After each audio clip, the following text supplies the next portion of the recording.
Hello, guys, and welcome to the Friday's live session. Uh, let's hop into the action for tables. Let's talk about range, everything, and let's hope to get some good hands in. Against this guy, I think we want to 4-bet call immediately. Usually queens are called in these positions, but against this guy, I would say we want to 4-bet. The guy is really active in 3-bets. So against him, we're gonna 4-bet call immediately.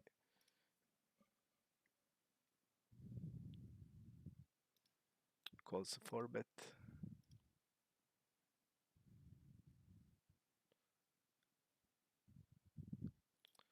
We want to bet. I would say one. I would say like this. 9.5.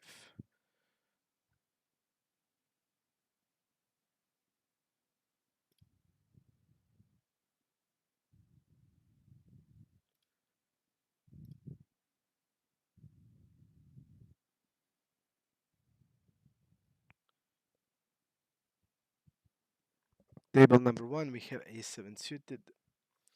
We're gonna play the hand mostly as call.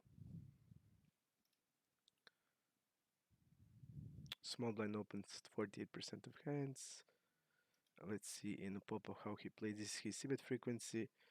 We see king queen on the jack x, which is okay. Blockers 7-8 on the deuce 6 jack. So we see that he's actually betting some hands that are never bets.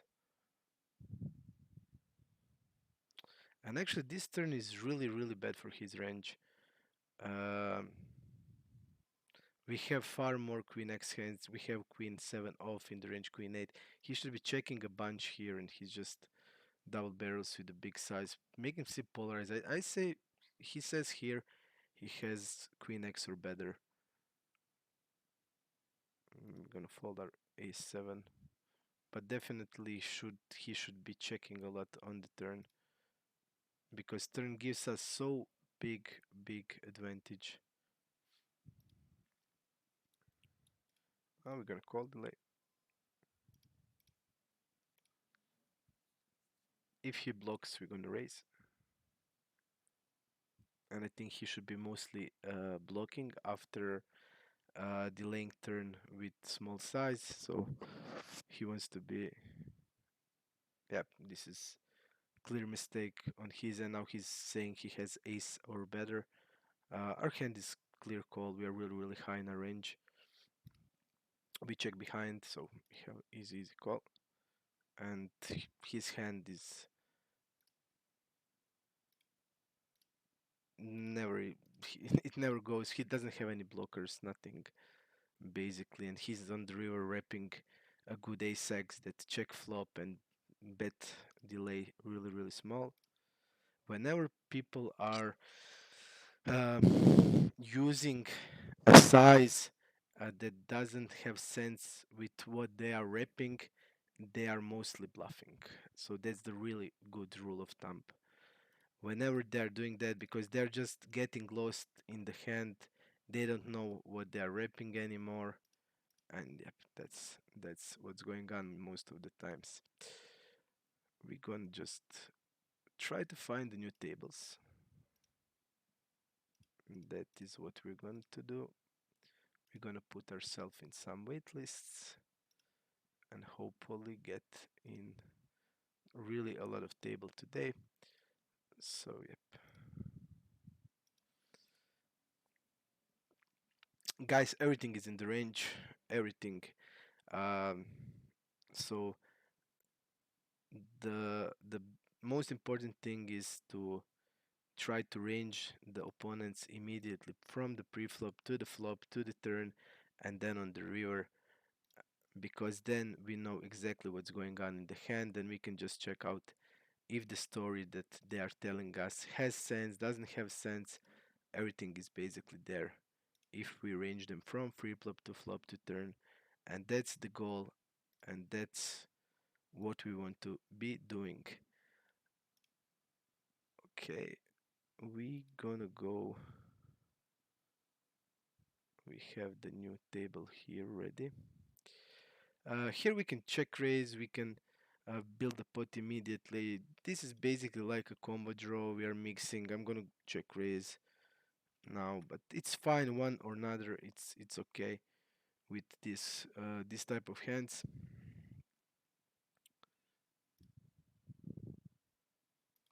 This guy c-bets a lot, but slow downs on the turn a lot. So against him, I actually feel it's better to check raise immediately because he's gonna check behind really on many turns. And yep, we want to build the pot. Um, our bluffing range on the flop will be gut shots, will be hand like backdoor draws like 9-10 of diamonds or jack 10 of diamonds. So here we'll actually do a lot of checking. And on the turn with an overbet, let's see what the guy is doing.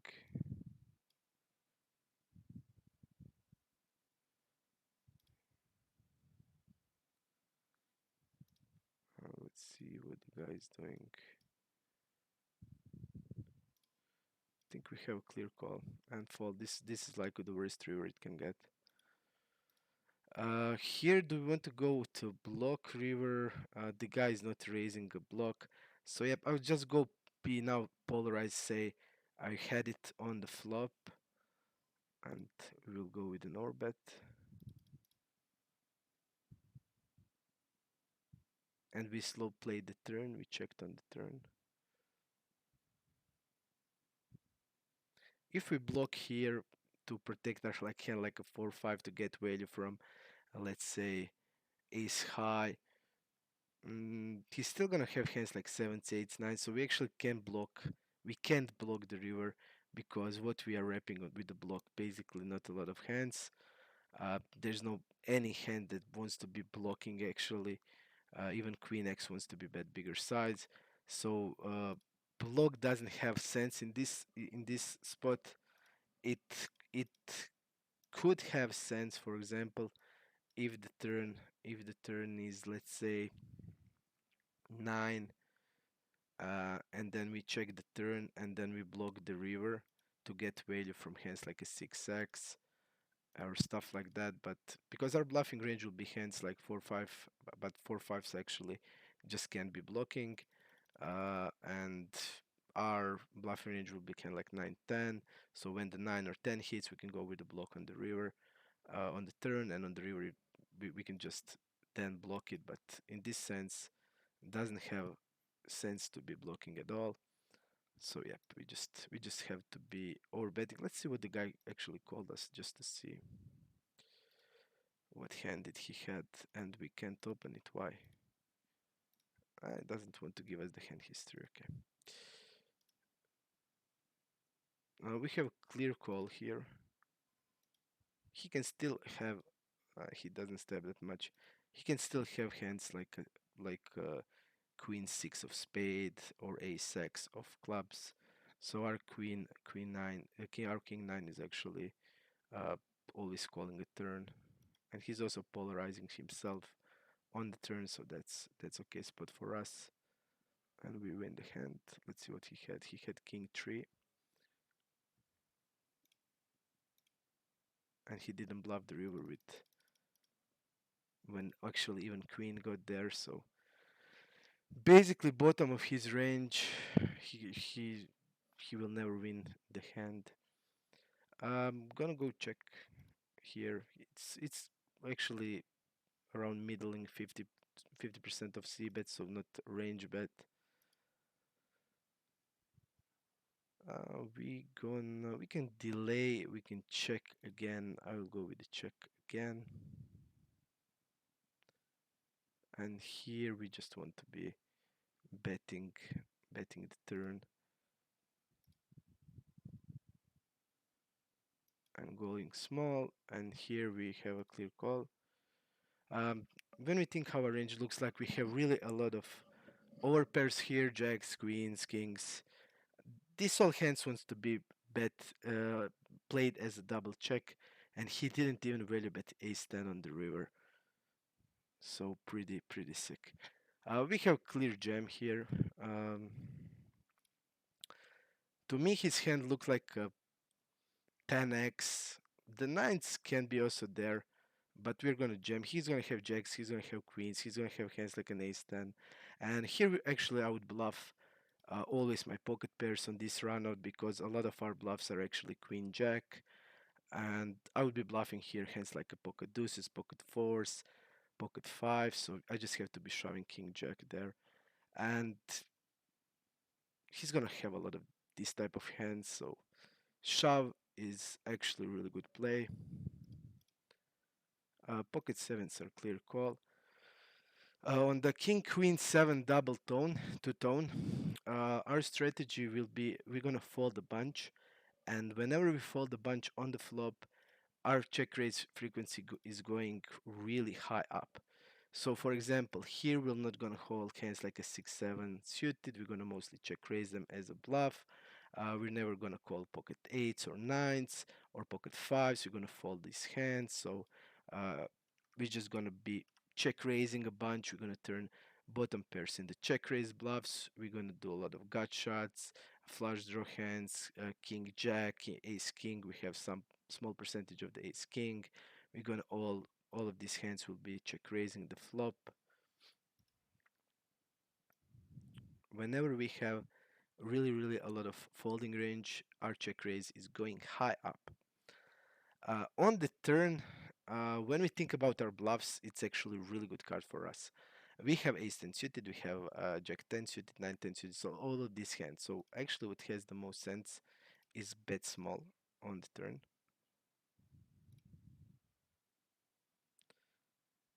On the flop, he's gonna call basically, he's never gonna call pocket jacks, he's gonna call basically queen x plus with draws,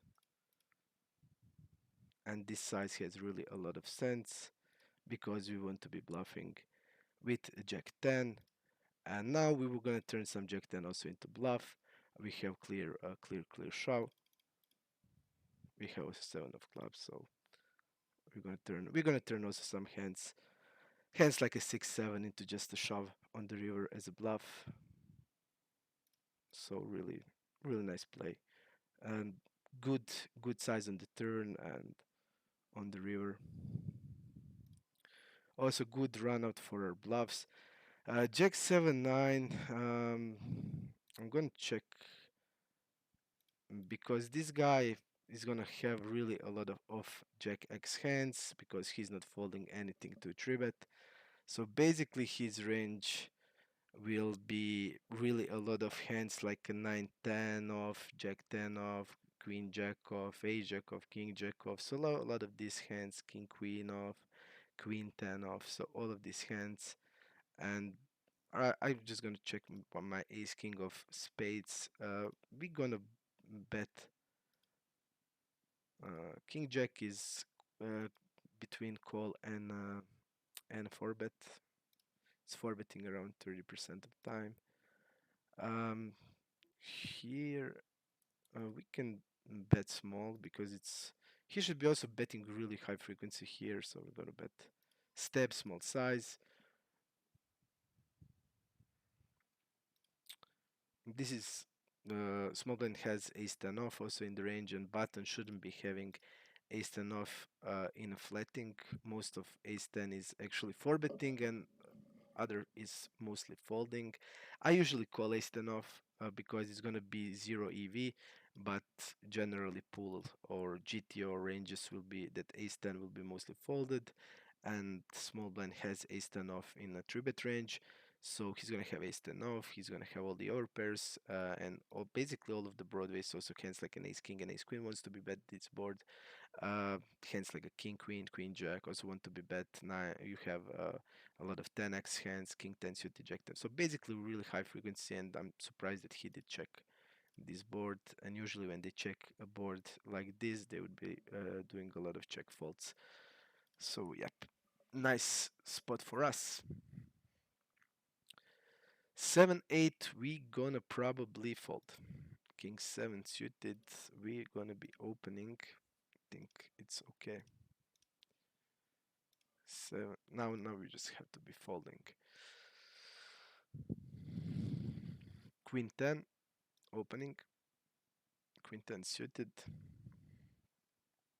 We're also going to talk about reads that I have on my opponents because just making reads how your opponents play can be crucial for your win rate, um, because people have tendencies and they uh, just continue to make decisions in a similar way, and just writing down their way of thinking, their thought process, or the way that they play the hand can have really high effect on the win rate. We're gonna have here eights, and we're gonna have a lot of jacks. We're gonna have ace jack suited. So actually here, we're gonna fold nines. Here we're gonna fold tens. So we're gonna do a lot of folding, and our check raise will go up. I'm gonna check raise it.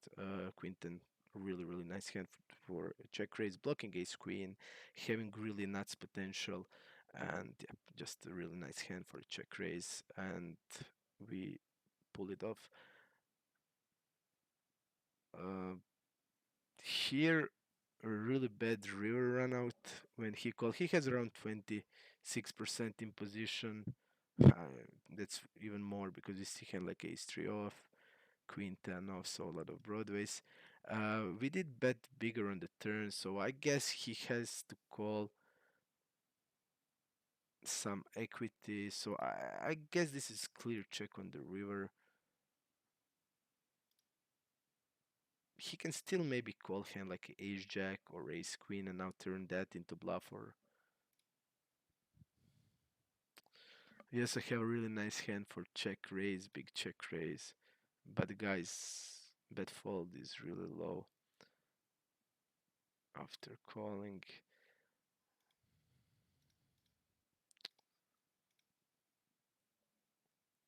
Whenever I see ace off, ace 3 off in the range, I just think about how many of aces he's gonna have, and he can just call them on the turn and just turn them into bluff because his river bet size is actually not repping that much. We have clear call with here. His river size is like repping, I'd say like a 9-10, and he could easily check 9-10. So yep, I just felt basically when we saw that ace 3 off in the range, just so many ace x with the spade can be, and his value range looks narrow. I don't think he would bet any time a flush with this size. They just, when they have a flush and value hand, they don't bet it for 50% of the pot. So definitely, if he bet like pot and we just want to see, okay, do we want to turn it into bluff and try to fold him out of the flush? But because the guy has actually 28 went to showdown, so maybe we can pull that off. But I don't see that people like 50 15 gonna fold flush. And even if we go just all in, if we just go all in against his size, I when I do it, they just still uh cold with hands like that, this type of players especially. So, and actually when they bet like polarized, the only size that has sense for us is shove with our hand actually, or because our value range of shoves is gonna be full house, and yep, definitely here we actually can fold to this big blind versus button 12%. I thought it's 7.5, but that's button plus cutoff. So against 12, we just have to be calling it because 12% can be polarized range. We don't know that. We're gonna see. We don't have the sample. 17 against us, but it's low sample. So if it's polarized, he's gonna have hands like a jack 8 suited, jack 7 suited, king 7 suited, king 8 suited. And against this type of hands, we're actually doing just fine. And he did go with the bigger size. And against 7%, we can just be folding. But against 12%, it's gonna be call.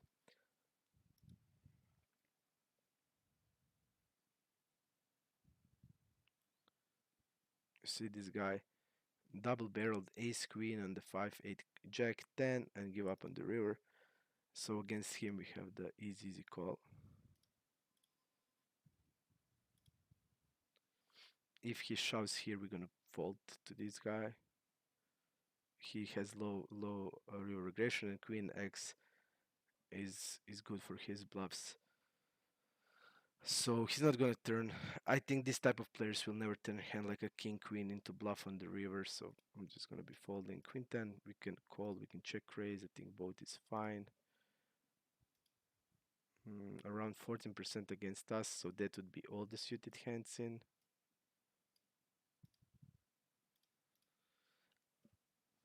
What we want to do here, I think we just want to be not overbetting because a lot of our hands are hands like 10x. We have some pocket jacks, so yeah, I'm just gonna use the normal size on the river. Okay, because when he check behind here, he's gonna be pretty much weak. And let's see his check fold on the river. It's first one of the one. This is that time, so we didn't know that. Um, by my pool analysis that you have seen on my YouTube channel, people really underbluff the ace xx board in a 3-bet pot out of position. So when they triple barrel on the ace xx, basically they're never bluffing. And on this round especially, I would say, because to be able to bluff there, just people don't feel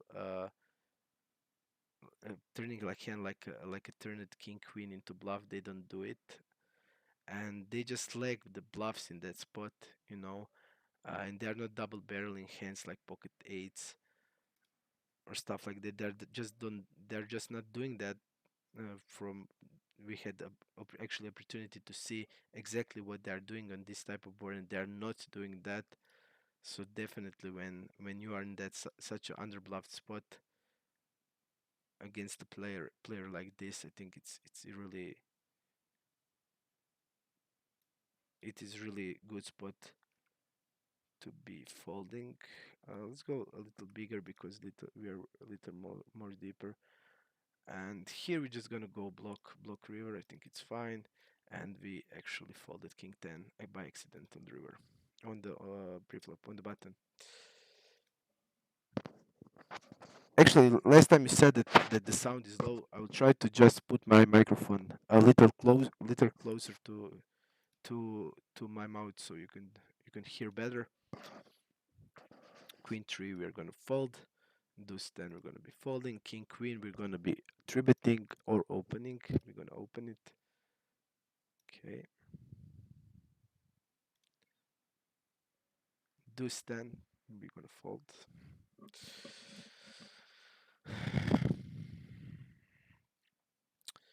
King queen is 4-betting. Half is 4-bet, half is call. We're gonna 4-bet this time, and we're gonna go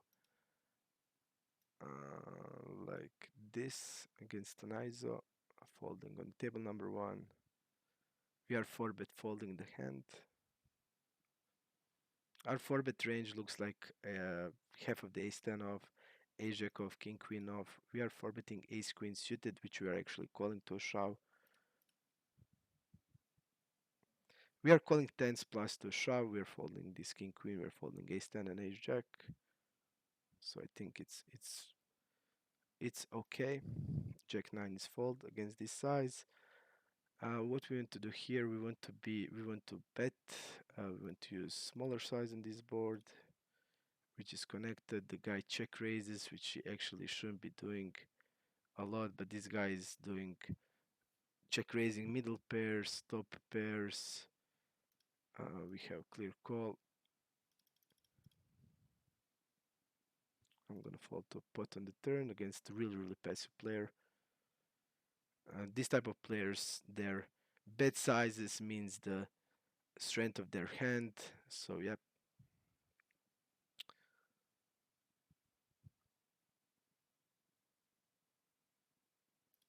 This is also a strong board for our polarized range. Really strong board for our polarized range. We have 9-10 off in the range.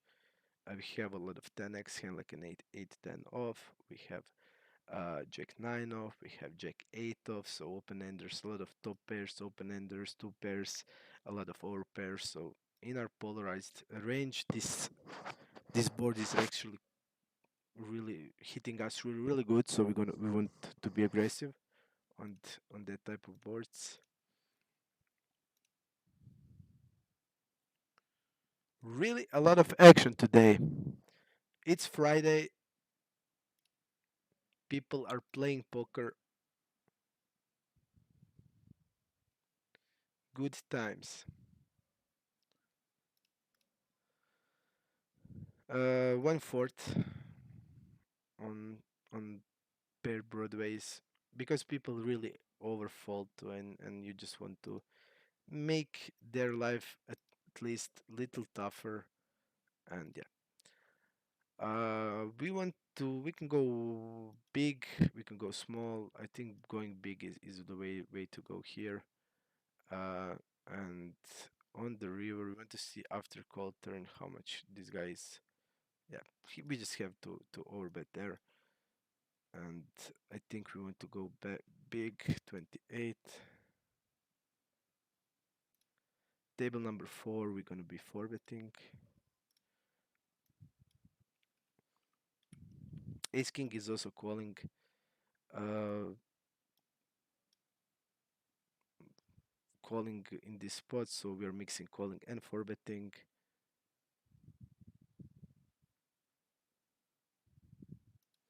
Jack Jack 3.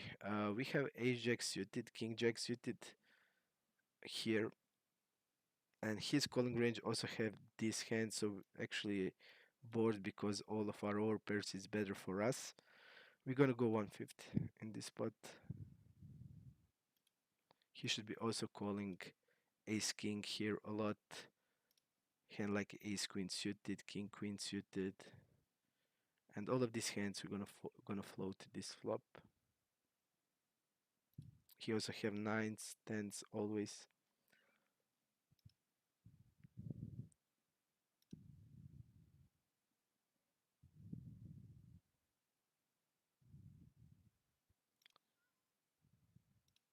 Still bored because still the board we have the range advantage on and we can sip it a lot. Because in the trips section we are basically around even, but our over pairs and construction of our range gives us the range advantage, and therefore we can be betting more. Ace Queen is mostly calling, 3 betting also around 30%, so we're gonna call it and we're gonna try to find a new table there. So whenever you're even in the nuts advantage, uh, then the range advantage kicks in, and composition of the ranges. That is deciding is it a spot of high cbet frequency or is it a spot of real or low cbet frequency, range advantage and composition of the range, and that's actually most important than the nuts advantage. Nuts advantage goes really up in deep when you're deep, then the nuts advantage is really important. It's then also the blockers are most important, but for example, when you're playing a weak player and he has really a wide range, and you're, for example, on a pair board where he actually has really a lot of trips, still your cbet frequency against this type of players will be on a higher end, just because composition of the range they're going to have just basically a lot of air, and whenever it's a lot of air in, it's actually more important than the nuts advantage. But when you're against a reg that has okay balanced range, then the nuts advantage is far more important. Okay. Basically, I don't think we can have our a lot of check raising here on this board. We are. I'm actually tributing all my tens, jacks, and queens. Um, I don't have ace king in the range that I should be having sometimes. Some ace king as a call. I don't do it. So I'm gonna play this board only as a call. So all of my hands like king 9, all of my two pairs, everything is all of my straights are only calling. And I don't know this guy. Is he gonna overbet here with the sets? Is gonna overbet with ace king? We don't know. We see that his double barrel is quite low. I would say probably his value range should be king queen plus with this size, but we don't know that. But should be king queen plus.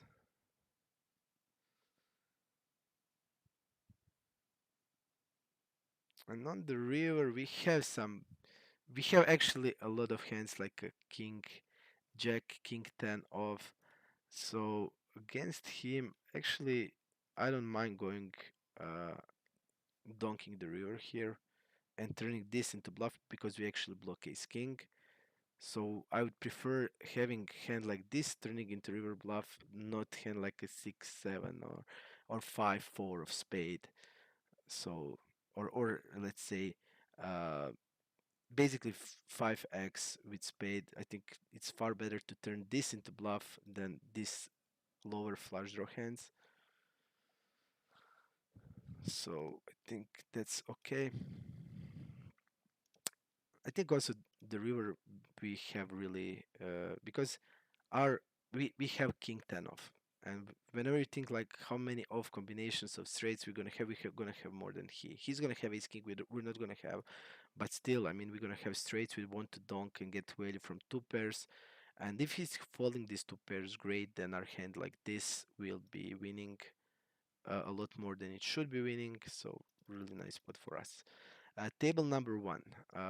We against this guy I'm gonna fold. Usually this is my for all is three betting, but this guy didn't open anything. So yeah, we just give the man respect. We have to give respect sometimes to the people, and we're gonna do it now. We're just gonna respect that he's not opening anything, and yeah, we just gonna give it to him. Also, we should be seeing what is happening on other tables. It's always I always when I play try to be on all my tables just to see to have a feeling about the table dynamics, to see what people are doing, and so I can if there's a chance there's a situation that some crazy hand happened, or I see that that people are changing their game because some crazy hand, or maybe somebody is on the tilt, or maybe we have some crazy player there and everybody's changing their strategy. If you're following all of that, you're gonna get a lot more informations that's gonna help you in game, because games really know to change. For example, if you have one crazy player, everybody will play differently. uh, there was like session before maybe a few weeks when there was 80 50 3 bet 30% player on the table, and he had 700 blinds. So he was really, really deep at the table, and he was doing really crazy things. People would be Rex started open 20x, so he opened 20x, and the guy just calls on the big blind without any problems. He opens and people tribute him to 45 blinds. He just calls. He doesn't care. And he was playing like till the morning. He was running really hot, and everybody was losing at the table. I was on zero. I didn't lose, didn't win anything, and the guy just killed us all. And yeah, the regs were playing completely different. And when you see like call forbet shove and the reg just calls with ace 10 off, you know what is going on, because regs were completely in a different state of metagame, and you always want to be aware what's happening on the tables. Table number two, we're gonna fold. Table number three, we have some multi-way hand. The tables are unfortunately breaking, so I'm just gonna quickly go to the I'm gonna quickly go to the wait list just to have it because there are a lot of tables going on. Just if we lose the table, just that we can have a backup if it's necessary. Ace 3 is gonna be 3 bet 12.6. Let's see immediately the guy defending range around 16%.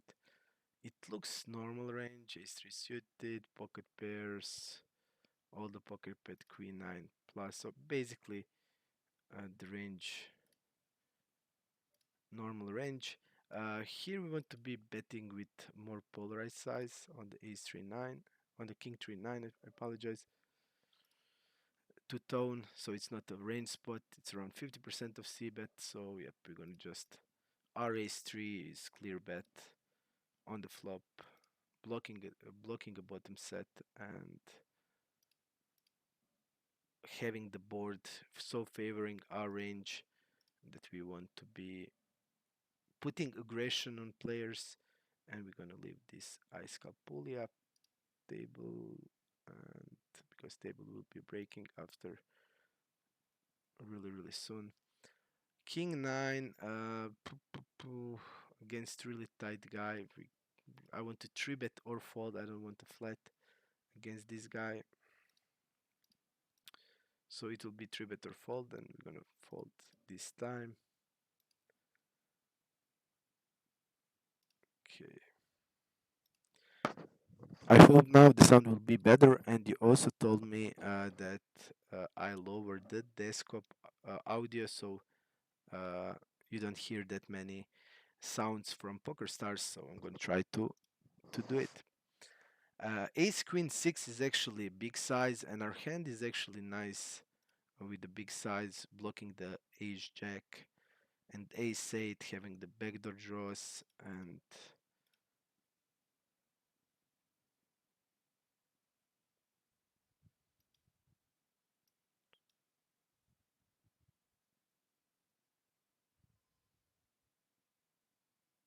he doesn't fold at all. I still think we're gonna be continuing betting our Jack 8. We can overbet the turn also. That's also fine to be able to shove the river, but I think also we can do it like this.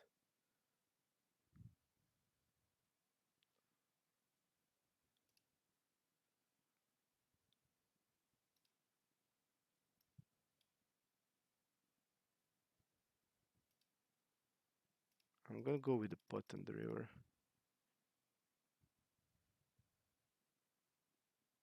Our value range here is Ace Jack plus with this size, so I think it's fine. We can also overbet the turn and shove the river. I think that's better play with our hand.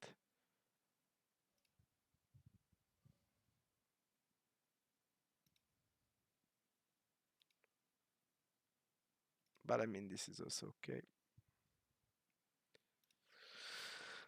Okay, let's see what happened there. What happened there? I saw, oh, okay, stack. There was a stack situation. C-bet flop 1/3. Okay, that's okay. Check on the turn. Check call on the turn. Yep, has sense. But generally, this is also double barrel quite frequently because your bluffs want to keep pushing hands like Queen Jack, Jack 9 suited, all of these hands. You want to be continuing Ace Jack plus for sure. So yep. Yep, this guy now looks capped, looks like pocket jacks, queens, 10x, low ace x, and this guy turned some floats from the flop into bluff. He had queen 9, I think. Yeah, aces has perfect sense for be doing that. And queen 9, I think the guy played it really good, and this guy played it really good. So hand that played both sides really good. He he wants to fold him out of 10x. He wants to fold him out of weak ace x hands, but of course weak ace x shouldn't be folding, and we're gonna bet on the bigger size here. He's gonna probably have a lot of 10x hands that check behind the turn or middle pairs from the flop also.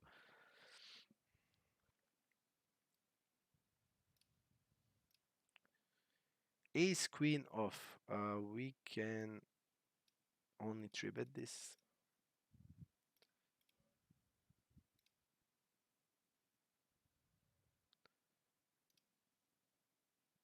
Ace queen is always calling a four bet. We can mix and we can mix some shoves if the guy is overdoing it. Then this guy seems to be overdoing it by a lot. Yeah, this guy is actually overdoing it. Four bet versus hero is lower. We can call, we can jam. I think against this player actually feels to me that he's really overdoing it. If I have some sample just to see which hands he used, then I would know for sure because his bluff should be hands like ace ten off, ace jack off, king jack off, king queen off, some suited hands.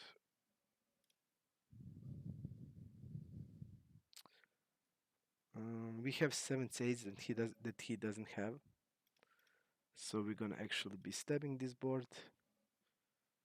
I use 1/5 size, which I think it's the best. We can call, we can three bet here also. From what I know, the people play this like this. From what I know, they if they have kings, jacks, tens, they immediately check raising or check shoving basically. This guy opens 5x. Okay. Are we gonna check here? Check behind. Think it's fine. And we're gonna check behind here. I think really cool hand to checking down. We're gonna have nines, we're gonna have tens. Uh, and now we have his easy call here. King 10 on a delay. We're gonna when we think about our check range on the flop, we're gonna obviously have pocket tens. We're gonna have a lot of weak 9x hands, and we're gonna have some jack x hands. So when we think how we want to play delay, we want to go one third or bigger. I feel this hand should be getting into the bigger size. And here we want to go again with a 4 bet, and we are checking the river here because we are beating all the 9x hands and hands like a 7x. Our hand is too weak to value bet basically, and that happens that we can actually only check the river.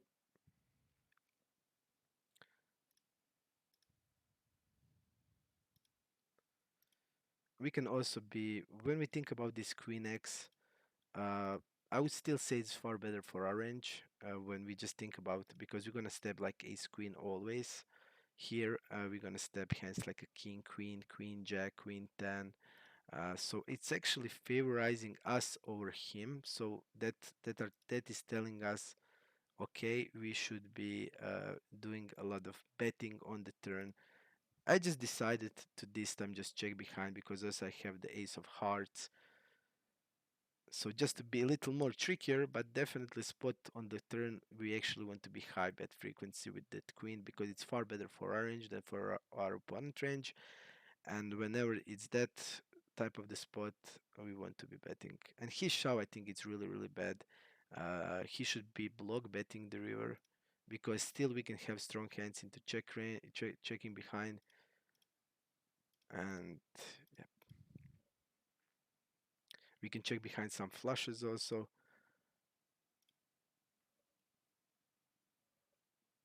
And by shoving, he's actually doing really bad. I think with block bet, he puts our range in much tougher spot than with the shove because when he shoves, I mean, basically I don't see a bluff that the check calls the flop. He's not gonna like turn kings or I don't know hand like a pocket tens that will never be played like that. So what's he's gonna be actually bluffing? He's not gonna check call king queen of hearts there. Pool is not doing that. So yeah. And he's actually not even four betting king queen of hearts, but hand like a king 10 of hearts, let's say. He's not gonna just check call the flop. They're not doing that because on this board we have 7 and 8 that he doesn't have, but people this pool doesn't care about that. If they have pocket tens jacks, all the overpairs when I step they just jam. So they don't care that I have like nuts advantage there. They just don't care, and that's how the pool plays. And when you just think about how the pool plays, it's much easier for you to choose the strategy where you think you can exploit them the most. Okay, let's see here. Here we're actually floating really a lot. On one third, I'm not folding anything that has overcards. So we're gonna have hands like 7-9, 7-9 here. We're gonna have 9-10. When we think about, I just want to be betting basically small on the turn, and then decide on the river what I want to do. Do I want to be or betting or just doing normal size? This hand would probably go into my normal size because it's one of the lowest king x hands that we can have to protect my overall range. I think going the normal size, not an overbet, is way to go. Against this player that falls 22% is weaker player, I'm just gonna go with the big bet, and actually I'm usually playing that as a small bet or 1/4, and against him we're gonna go, let's see, his check raise 13%. We see hands like a jack 10, so he's equity driven. We're still just gonna be calling there against him, calling the turn, and actually that's the worst run out. I think, yeah. Let's see this guy. Is he gonna fold? This guy can actually even fold to a jam here.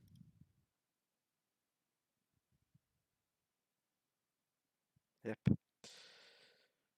So maybe we should just be jamming the turn here, just as X, because they will not be folding here. By my experience, when he just bets here and he has the diamonds that can come and we shove, he's gonna still call pair plus diamonds always. So my mistake. We were a little bit greedy, and I don't think there's like need to protect my range in against this type of player. So definitely mistake I did, because the worst runouts can come, and things can go like this, and that's what we want to avoid. But yep, it happened. No mistake, and just move forward. Early middle position versus small blind, and this shouldn't be happening frequently. He four bets. Four bet ranges. We are deep, so four-bit range should be a really polarized here. Let's see, he never four-bet in position. So what we want to do, we are of course calling, but range, what is his range here? Is he gonna have ace queen off as a bluff? And really strong board for our range. I mean, we can donk here, but we can easily donk here. Just see if no, the guy is not aware, okay? If the guy is range aware, I would be donking here, but he would probably bet, and he checked. Okay. I'm gonna go one. Do I want to go? No, I think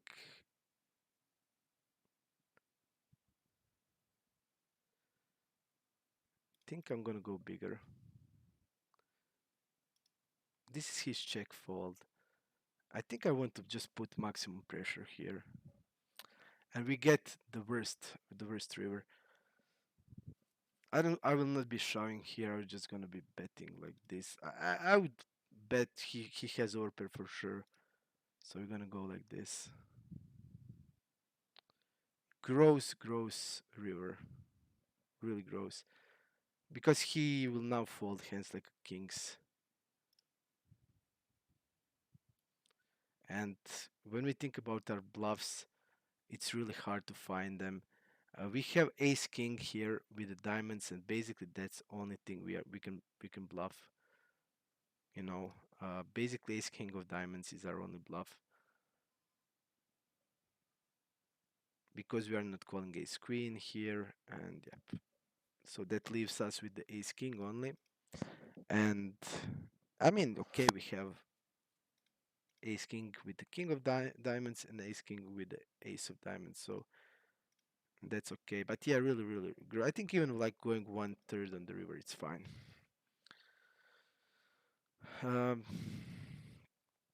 I'm gonna call 6-7 suited, and here is again that spot that we talk about, where we want to check raise our 6-7 as a bluff. We're gonna fold pocket fives. We're gonna fold pocket tens.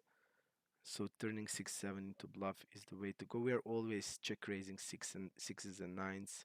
So yeah, we're just gonna be really aggressive on that type of boards. We because we overfold, and immediately when you overfold, you can just you need to compensate that. And also I feel that this type of boards are boards that button is over c-betting, because this is not a range bet spot, it's actually lower c-bet frequency, and people, from what my experience says and my pool analysis, just shows that they're betting range on this spot. So if they're betting pocket jacks, queens, king, queen, just think what our check raise will be printing money, because when we check raise and their call, we are not give upping with our 6-7. Our wager range is ace queen plus. We're going to continue on most of the turns, and mostly our hand is going to be played as a check raise flop bet, bet on the turn and shove on the river. Um, we're going to go 28 here. The guy is 3-betting us a lot this session. Feels like he's on some mini tilt, I would say. Not still sure, but usually he never did 3-bet me to 13. He usually do it to 11, and suddenly he's doing 13, and that's immediately sign that something is wrong with his game, because when I played with the guy for a few weeks and he's doing the the usual things, and suddenly he completely changes. Whenever that happens, that's indication that something in the session has gone wrong for him, and he just is mini tilting maybe, or just in the wrong mindset. And when it's that happening, you always need to acknowledge the random factor, because he can do things that he usually wouldn't be doing, and that's also a factor to keep in mind, because everything changes when there is a random factor in. All bluff catching, all equations are going in a different direction. Here we want to be, when we think about the range, what we want to do. I think a7 without anything is going to go into the block. If we have a diamond, we can go with 2/3. If we have hands like an ace 10 plus, we can go with an orbit also.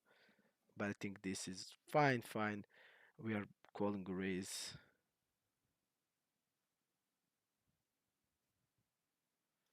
Let's see his raise versus bet.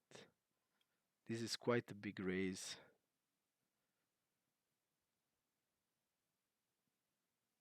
Mm.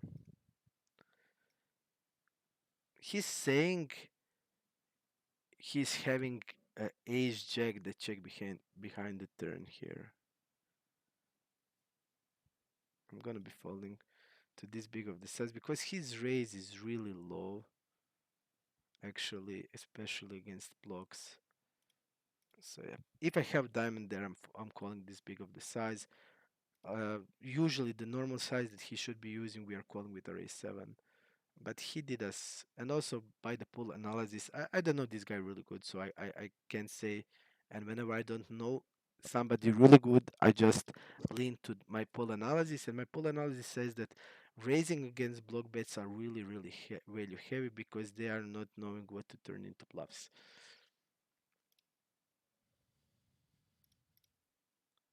You see, like, this is his call for.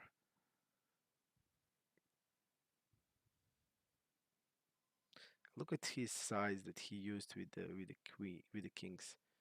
He was going from 7 to 22, and now he's suddenly going 21.5.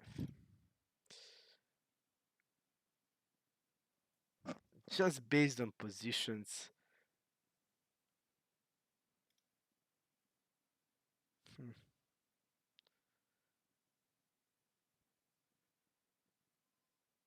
My instinct says to me shove.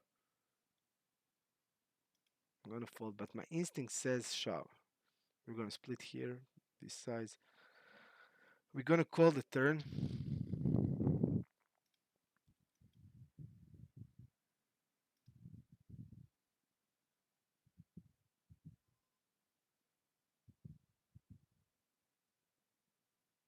have the jack of hearts. That's and he really looks really value heavy. I'm gonna fold the turn still. Uh, his double barrel is really low, and his double barrel is really value heavy, especially when he uses bigger sizes. Not we want to float the turn with the ace of diamonds for sure, but I would do it if I don't have this jack of hearts, because this jack of hearts is actually crucial because it's like integral part of his bluffs and we have it. So that immediately change his value range to it increase his value in this spot. So yep.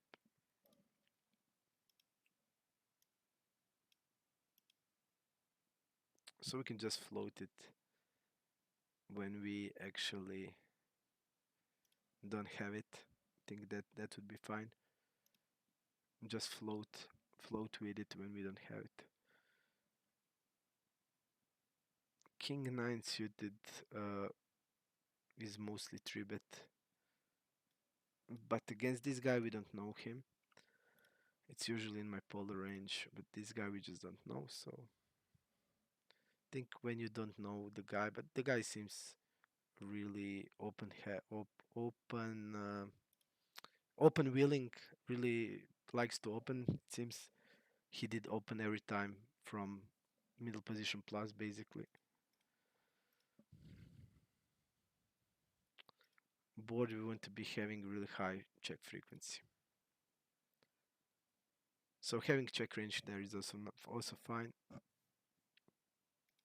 Whenever you see bit frequency like 20% or 25%, why bother to have 25% of the CBET frequency when we can have check range and don't lose any EV? Yep, so definitely when it's like that, it's better to have just just a check range. Simplify is better in many spots. 2.2, I'm gonna call 2.2 against 2.5. I'm gonna fold 2.2. I think this hand 5 6 4 5. I think it's doing fine, and we're gonna check raise here. And whenever we check raise on these boards, we're gonna be polarized, so we're gonna increase our tribet size, our check raise size. So usually I'm going like 3x, but in this spot I'm just gonna go stronger, because when I'm more polarized, I'm using a bigger size to put more pressure, and our range composition is a lot of different. So here our value range it's gonna look like ace queen that we have, plus and we have ace 3 suited, ace 4 suited, we have pocket 3s, pocket 4s, so that is our value range, and we want to think what bluffs to working in there. Actually we want to have really ratio to 2.1 is bluff to value ratio there. So yep, definitely for betting here. It's never good when 22-18 is 3-betting and it's his first 3-bet. We don't have pocket tens, but we have some pocket jacks here. Um, I'm gonna go with the check. We have ace jack suited, ace 10 suited. All the pocket queens are in our range.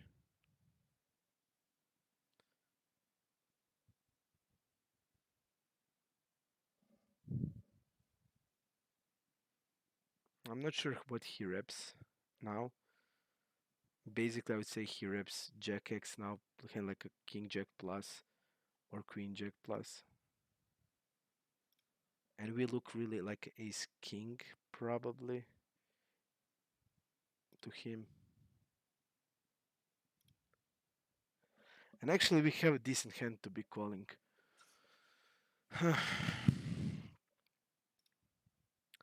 I don't think he's ever checking behind queens.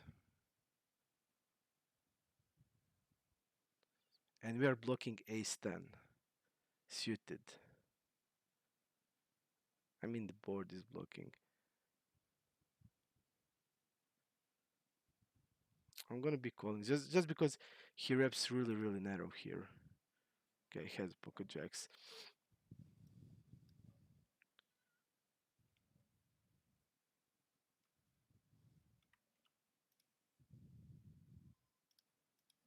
He reps really narrow.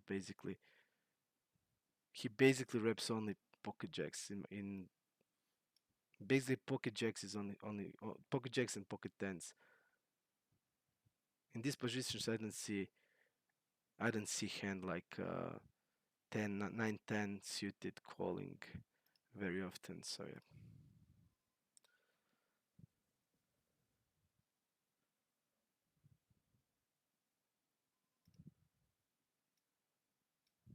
I think I'm going all in here,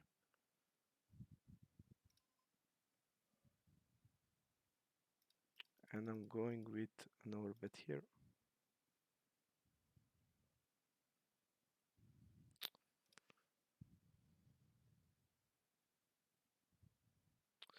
He just reps really narrow. So basically, if his ready range is pocket jacks that slow played check behind on the flop and pocket tens,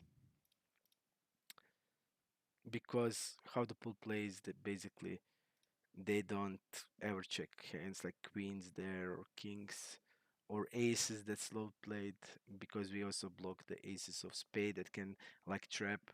So his ready range is, to me, it looks like a jack stance, and yep, he can just easily because we look so really weak there, and he can just turn hand like a king queen suited or hand like basically ace queen or something like that into bluff because I mean he if his ready range is pocket jacks and tens, that's like four combinations. Uh, we need to find like two bluffs. So if he's like just turning like a king queen into bluff, that would be enough. It would be a lot different if, for example, if this guy is is uh, is shoving there with a hand like a queen jack, but just from what I see from the pool, they're just not doing that. Um, they will always be afraid that we are maybe still playing hand like aces, and they will not be. From what I see, they are never shoving hand like a jack X, and a lot of hand like a ace jack suited. I think it's also stabbing the flop. Yep. I mean, I just felt he was rapping really. And I think also he should be like stabbing jacks and tens. He also wants to be bluffing there. So stabbing this hand is like mandatory, but he did trap us, which I mean, I'm okay with it. Uh, actually, here ace king of spade is way better um, because he's not going to bluff with the ace of spade in his hand for sure.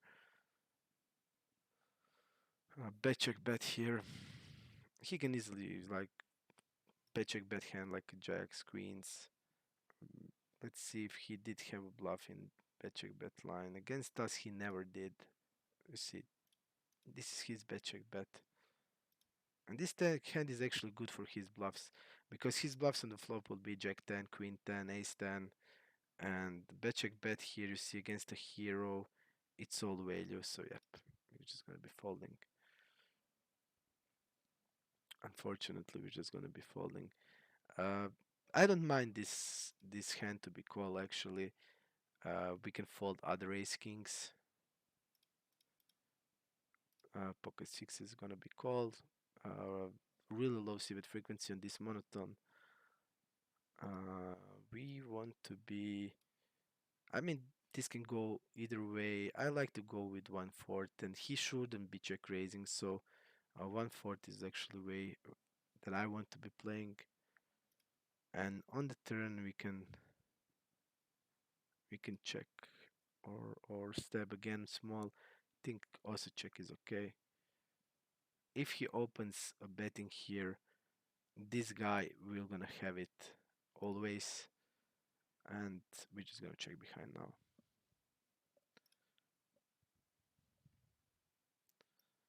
because this is the line that he doesn't bluff.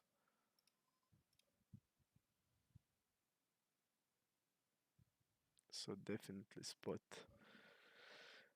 Definitely a spot. Uh, this type of player, uh, like his bet check bet line, this player actually, his bet check bet line is stronger than average. He had some bluffs, but against us he didn't have ever a bluff. It's always two pair and middle, two pair plus middle pairs against us, and middle pairs are like always value bets in this line.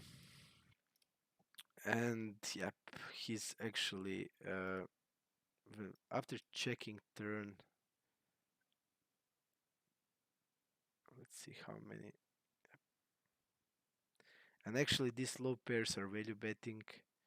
So yeah, he's mostly value betting there. And pool analysis also says that these lines from NL200 pool that are bet check bet line, check delay c bet bet line.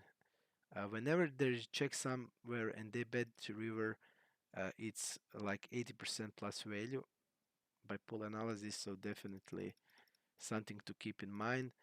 I'm still calling the GTO calls actually because I don't want to that if they suddenly decide to change their strategy, I don't want to be exploited in any way possible. So I'm gonna still call. But when you're on that like border, you have the borderline call. Do you want to call it? No, because the pool is not bluffing. You don't want to have this borderline calls that are going 50-50. You just put it into always folding it in the lines that are under bluffs. I think that's the way to go. When we think about this actual line that we had, block river, I think pretty standard. Against this line where we actually had ace king, um, this line is actually bluffing sometimes because people, for example, check behind and they want to see a strength of my hand and then decide uh, if they want to bluff. So this line is actually bluffing sometimes. That's why also in my mind I wanted to. I mean, I also this like ace king of spades feels also good to me, um, based on how he will perceive us,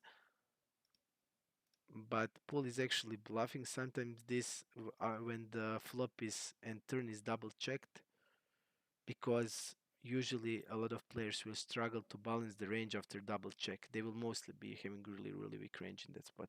So then you have two options. Do you want to protect this weak check range with like crazy hero calls, or do you want to balance it? A lot of players will not know how to balance it, and they will not also make a really crazy really crazy hero calls, and then you are in trouble, in a big trouble, if that is happening. Here I'm gonna go with an orbit. Ace deuce we're gonna fold, and here we're just gonna be trying to get the stacks in immediately. The guy's opening 30% of hands. That indicates he's gonna open 5-7 suited or ace 8 off. And I don't like this size, but yeah, we're just gonna get it in. He tried to be tricky, but it doesn't work. It will never work. When I trip it there, I'm never folding hand. Whatever he does, if he shoves, if he goes, I don't like it because he's now what is he trying to say? He has a big hand, but when it's this type of blind scene, there we are not folding, and that's it. Uh, Jack 10-7, a lot of polarized is going on this type of boards, so bigger sizes, a lot of checking. We're gonna check ace 10 basically always. We're gonna check jacks, we're gonna check pocket tens, we're gonna check some pocket sevens, and let's see how this guy play his check range. So that is a crucial thing to take into account. So this is when the his check versus miss c bet. So actually from what we see here, uh, a lot of weak range is going on. So yep, I'm just gonna go with the delay.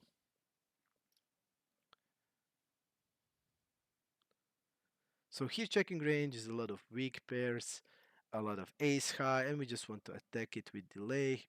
Half pot delay is way to go. I think feels the best, and we're just gonna do it.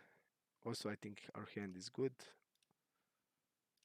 And on the river, then we want to decide if we want to block bet or bet normal side. I think on the black runout, on the brick runouts, it's both fine. You can go block, you can go bigger. I mean, like 2/3. It's fine. Ace deuce is gonna be called. Pocket tens, it's only calling, but this guy seems to be tributing a lot from the big blind. Big blind versus cutoff, 11%, and it seems polarized range. We see king queen off shouldn't be there frequently, and we flopped the quads. I don't remember when this happened, so yeah. I'm still gonna be checking, and we're just gonna be calling. Really good turn for him, so he should be betting 1/3 there, especially when he has also some king queen off in the range. And yep, we just want to be betting here now on this size, and he played it correctly. And his double barrel range. Let's see. Okay, he has some, but here he will have troubles finding bluffs, I think. And now when he checks, we want to decide. We want to decide what we want to do now. When we call there, we're gonna call hands like Jack X hands, and to be able to have bluffs, we want to turn them into bluffs. So Queen Jack, King Jack has to be turned into bluff here.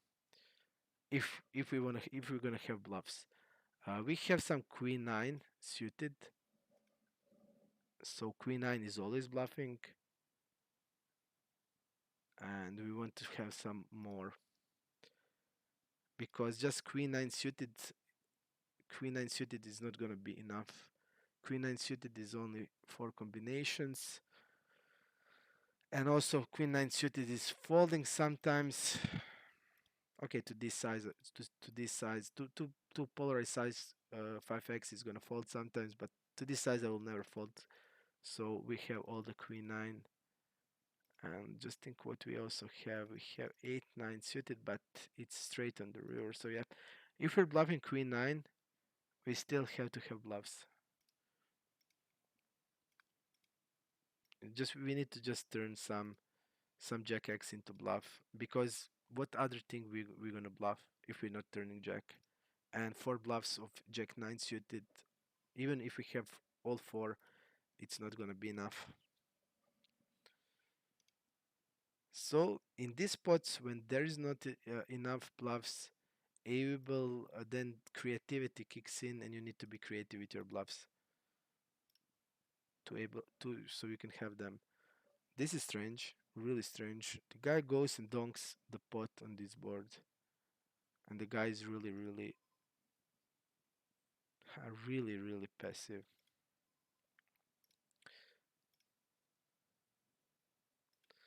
And this is his, like, he did it one time out of 34, and he overbets also. I'm just gonna be folding this hand. And here I'm gonna go bet bigger. We're gonna bet Queen X now often. We're gonna have some like complete missed hands that check behind flop without equity, which is gonna turn them now into bluff. And the guy just check raises. Okay. What is here happening? What is his value range? I would say his value range is probably hand like ace 8 plus. Maybe can also have king 8 plus.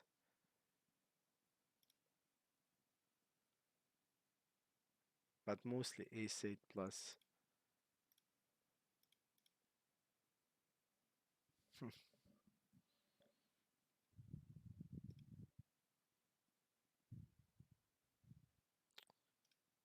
We're gonna be bluffing king 3 here. We are basically wrapping ace x hand like ace deuce, ace 4 that check behind the flop, check behind the turn. And the guy saved us here with this size. We have clear call now. I think I thought that he would bet really a lot bigger here. Here we have clear call. And he has a full, which is expected because this line is really value heavy, and if he bet bigger, I was tending to basically fold in my mind. Really, really underbluffed spot, really underbluffed line. Looks like a monster, has a monster. He's praying to see against him. I'll just go normal size. He folds turn a lot. Okay. There's no need to overbet when they fold like this crazy amount. 80% fold, so why overbet and play into his hand? We want to make his life tougher, and you do it with less size.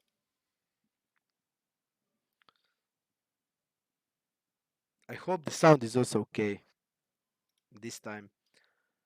I have the best headset in the market, but it seems that it's not doing that well. I get some weird bugs with the headset. So, just suddenly it stops working and stuff like that. I did a couple of poker strategy videos, and suddenly I just wanna upload the video and there's no sound. I mean, really crazy. Uh, Here we actually want to be raising. I'm gonna be raising my king 10 because he's betting range here and he shouldn't be betting range. So ace 10 and king 10 with some flush draw bluffs, hands like ace deuce. And you know what is really cool? When you raise and what pool is doing, they immediately shove their overpairs. So that's great now because we can count out the jacks, queens, and kings for sure. And if he's having aces, yeah, it's gonna be problematic, but everything else is fine. And again, his continuing range, we are doing really fine. So, yep. That's why you always want to have raise range in position because people play against the raise, and you see that I did use a size of 2.5, which is actually a great size to be using because people play against that horribly. Because if you shove your overpairs, when you call, you're basically, I don't want to say the F word, but you're basically the F. Um, and that is also going on in 4-bet pots, guys, because in 4-bet pots you check raise and I check raise like 2.2x. Sometimes in position I raise just 2x, and they just immediately shoved all of their overpairs, and you have the easy game because their call range is going to be full of floats. It's going to full of medium hands like big backdoor draws or ace highs, and you can just pound on that range. And yeah, it's always nice to know what the pool is doing and how the pool is playing certain spots. So I will definitely make more videos about pool analysis because through the range research of Hand2Note, I actually have opportunity to see what the pool is doing in actually every possible spot because I put it in my hot breakthrough and I see what the pool is doing in every spot. So that's like really crazy information you can get, and I will make more videos. I go on vacation in Sunday and I will not be here for a week, but when I come back, I'm gonna stream more and actually check raise here. It's good. Um, Pretty strong range for middle position. Even middle position shouldn't be having the blocking here. Calling with the queen X is actually gross. Nice turn for our. I mean, now it's counting down his pocket fives. Pocket deuces shouldn't be calling. So yep, he's actually a really good spot for us. And we're just gonna be betting big here. And jack 7 we're gonna be calling. Pocket jacks, pretty nasty board for our hand. On the river I'm just gonna go block. Think it's okay. And we're gonna go raise. And we're gonna be bet bigger here. You see why block betting is really good.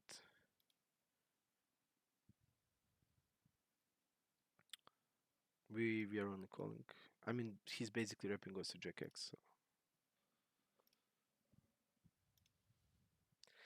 And today, guys, I wanted to make bigger video, and we have the better table going down also for us. So we will change this three way to a full six max.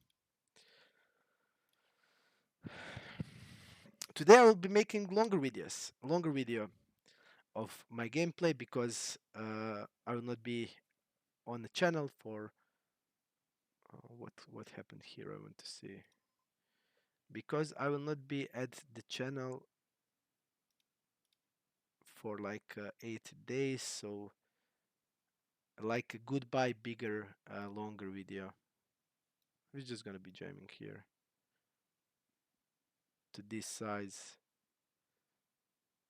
Nice plate, really nice plate. We have to admit. He did get us. He played it perfectly for us to stack us.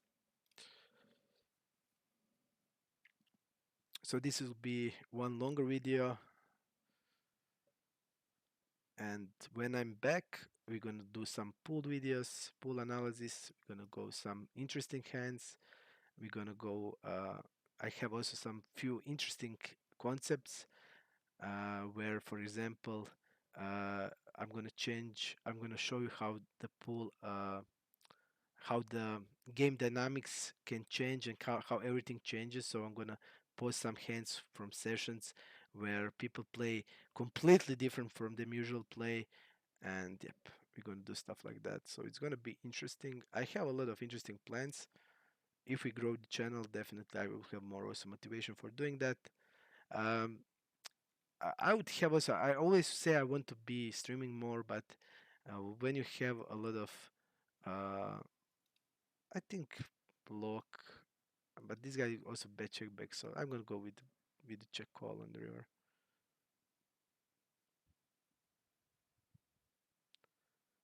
Just to show you his check bet line is really strong, but other hand is a call.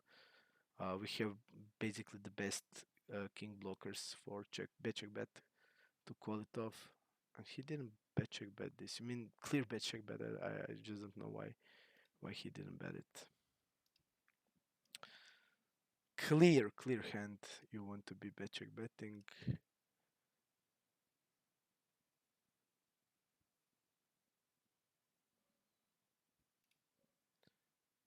Because people will not gonna float you with a lot of ace-x hands on a king height boards. That's the thing. Uh, People are not just floating that much there. So uh, when it's check on the river, you're actually doing fine. But that's probably against me. He thinks maybe I will put him in a tough spot if I raise. So yep. But definitely my plan is also I will be moving to the iPoker soon after the scoop where I will play on iPoker, and I have a motivation also to continue doing a lot of interesting stuff for poker strategy, and yep. Whenever there are a lot of people, for example, in my Discord where we talk about strategies and stuff like that, I always get more motivation. I just get that feeling. Okay, I just want to do something. Um, so it's always like that. Table number 4337. 1/3 is good, 2/3 is better in my opinion. People will say the pair boards actually favors 1/3 size. Yeah, that's true, but mostly the EV is on the if you have nine or better. So if you have nine deuce or 10 10 9 deuce or 10 deuce or 10 jack 4, all of these boards, then yep, 1/3 is way to go. But on these lower boards, for example like 337, I think you want to be doing a bigger size, and my opinion that the best size is 2/3, because still you want to be doing a lot of protection betting for because just think the board is like 3-3-7 and you bet like one third. Just think about your pocket eights, nines, tens, jacks, and hands like a 9-10 that can bluff really profitably. Their value will go down, their expected value will go down basically because opponent will realize a lot more equity because if you bet one third, they have easy call with hand like a queen jack or king 10, all of or all of these like queen x backdoor draws, and all of these hands have really nice equity against a portion of your range of that middle pairs, and your like bluffs uh, that with two-thirds size going to do a lot better. Now we'll be doing worse, so definitely on these lower paired boards the best size is two-thirds. We have the hand on the table number one, 4-bet pot, 40 blinds, king 10 4. We have one quarter, and here actually the in position player should be folding, nines should be folding, pocket jacks, and I see that pool is not folding these hands, and he goes with an overbet jam. That's interesting. Usually on this turn you don't want to overbet jam, you want to be betting like one third to half pot. Usually, like what I see that this player has ace king when they do this, and this guy just actually bluff with the ace queen. I just don't like the play. I think it's not good play.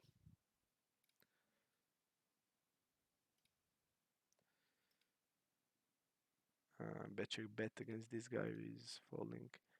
Yeah, I just don't like this guy has clean call with king queen. I mean, there's no way you can fold king queen because if you're folding king queen, ace king is shoving most of the times you are not gonna defend. You have pocket tens, but even pocket tens can jam sometimes against the wide four bets. That a lot of people on my pool is doing. They're over four betting actually some spots a lot, and then I just diverse from yeah, like GTO likes bluffs like ace four suited, ace five suited, uh, shove sometimes king queen suited and queen jack suited based on position. So, but bluffs gonna be a lot of hands like ace five suited. Solver just prefers ace five suited and a lot of ace four suited. So when I see player that is over four betting, I include hand like a king 10 suited because king 10 suited for me has the best blockers. You block ace king and you unblock ace queen. And when you unblock that ace queen, that's actually really nice for you because people will have all the ace queen off in a 4-bet range, and that's like 16 combinations. And with your blocking ace king, you're gonna face only 12 combinations of the ace king. And actually when if they also include hand like ace jack off, which a lot of players are doing on cutoff versus button a lot, your king 10 is gonna actually be printing a lot because they will just fold these ace queens or an ace jacks, and yeah, you're blocking ace king and pocket kings. So whenever I do that, they are just doing that they are over four betting it. I just include more bluffs, and for me, the best low pocket pairs didn't make the job done because I suddenly was called with a lot of pocket nines, pocket tens. So yeah, it's a lot better to have hand like a king 10 because you block pocket tens also and pocket nines if they call you with pocket nines on, who cares, you're gonna flip, so whatever. Table number three, we're gonna see in the multi-way pots, in the multi-way spots, how people play these multi-way spots really wrong. Because actually, here when he bets like this big, I can actually be folding basically everything except a good draw and a two pair. You know, I'm gonna fold my gut shot there. So definitely people play this really bad multi-way pots. And also my pool analysis shows that people play terribly. We're gonna go 1/3. We're gonna lead. Think it's okay. This is the guy that trapped us with the 5-10. We are calling Queen Jack. We're gonna check multi-way. And I'm gonna check call the river.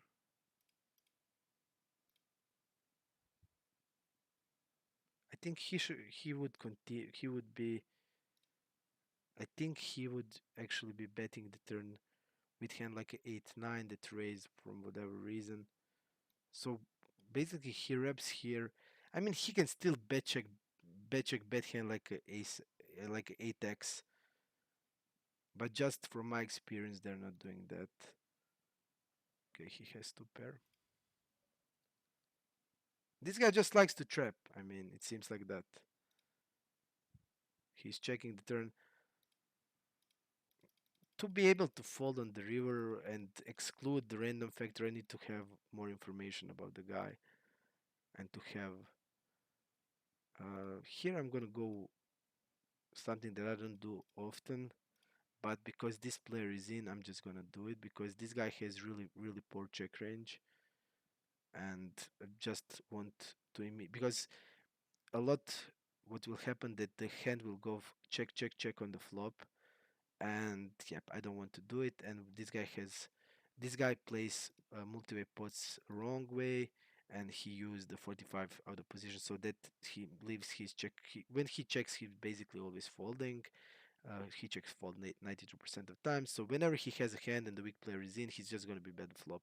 And I know that, so immediately I just want to be stabbing my hand, which if he's playing the correct strategy, I would just not be able to do it because my play would be really bad. But when it's something like this happening, my play is suddenly really good. So just think about what is doing. If somebody just play the wrong way, how you can profit from their mistakes.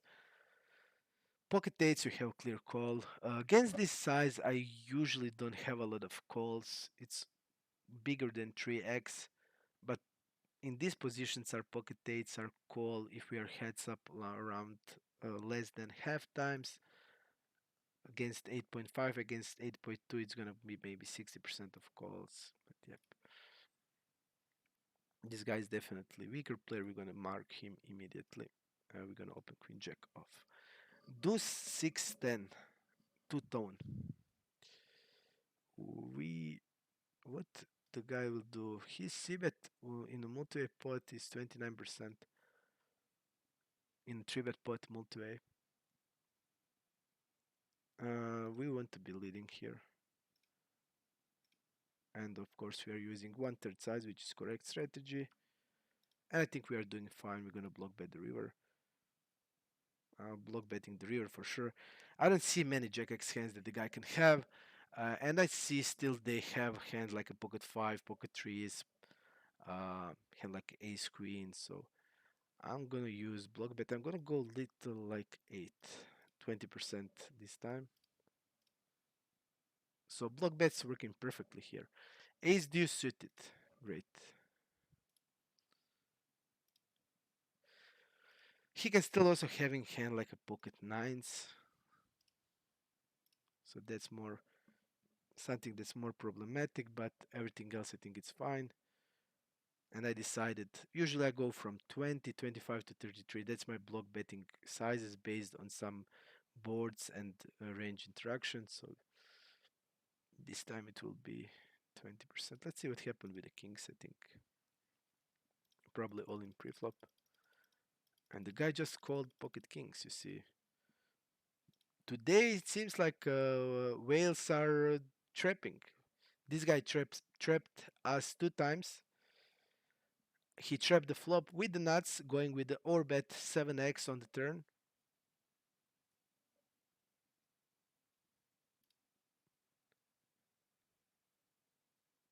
Sneaky play, we will not forget it.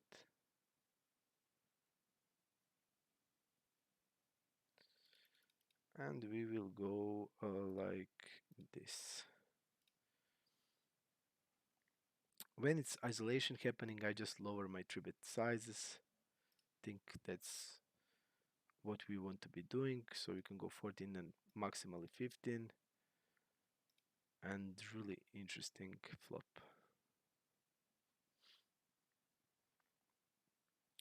I think 1/3 is way to go because I mean our bluffing range or our call forward range starts with the ace queen off a lot of ace queen off, all the queens, kings, aces always. No, I apologize. It wasn't a call for bet. It was three bet against. Okay, my mistake. You can ignore it. I thought it was a call for bet, but no, it was a three bet.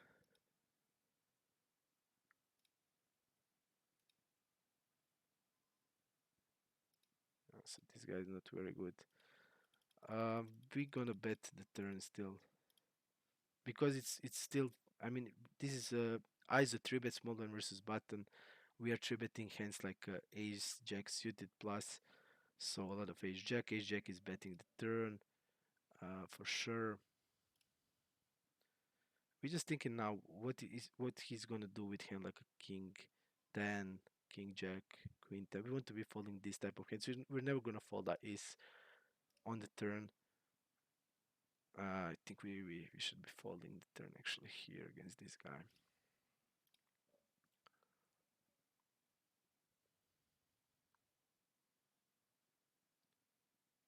I'm gonna be calling pocket nines here. We want to let the weaker player in, and the guy is isolating here and opening only 19%, so that indicates a stronger range than usual for sure, raising limpers.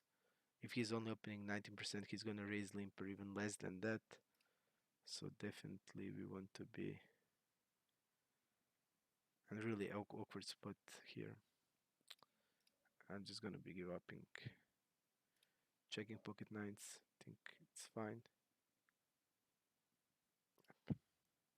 I'm not sure what he's repping, but yeah, weaker players can just check with trips. They like to slow play in a spot that shouldn't be slow playing. So I think calling here 1/4.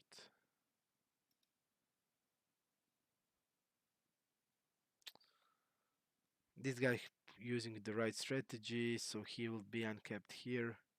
He can have a lot of 10x hands, all the king x hands are in his range. So against him I will be folding the river. So that's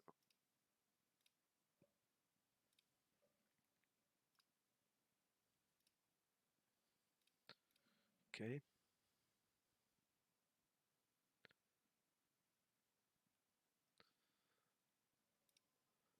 We're just gonna be checking.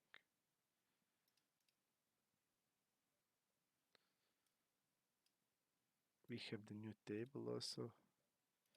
If we want to leave this one.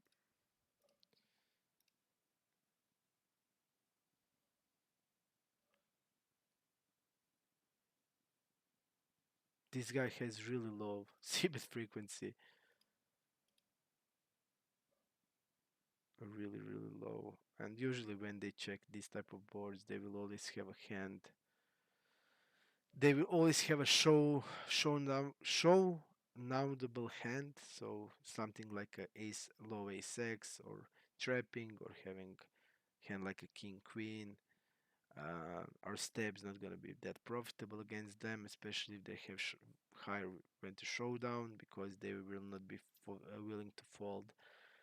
When the flop goes check checks, they will not gonna be folding ace x on the river or even on the overbets. They will not be over. From what I experienced, they are not also folding the. They're not folding the king on the river also, especially when he's going to showdown like this. Our hand will not gonna be profitable. So yep. I'm more happy when they bet the flop than when they check because I know the bluffs will be in the betting range, not in the checking range. We have called there with nines, but mostly with the diamonds. But this small size, I'm gonna call. Pocket nines are gonna be checking always. We're not gonna bluff pocket nines ever.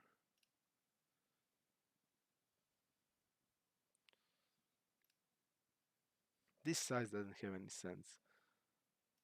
And I know this guy doesn't bluff these lines against me, but yeah, I'm just gonna follow. I mean, he's doing us like that we can lay it down to this size. If he's betting 2/3, it's much tougher. It's much tougher. But like this, I mean, we can just fold. So yep.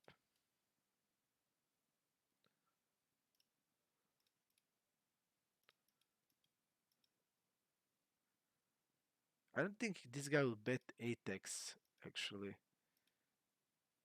Maybe he will. I'm gonna go raise. Maybe he feels like he's gonna bet the river with hand like a king 8. So I think going on the check raise is okay. 4-5, we're gonna be folding it.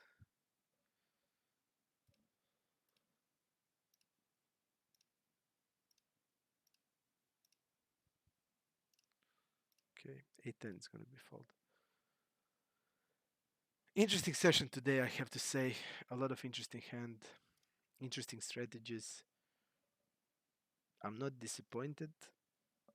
I'm glad I did the video and I hope you will enjoy it.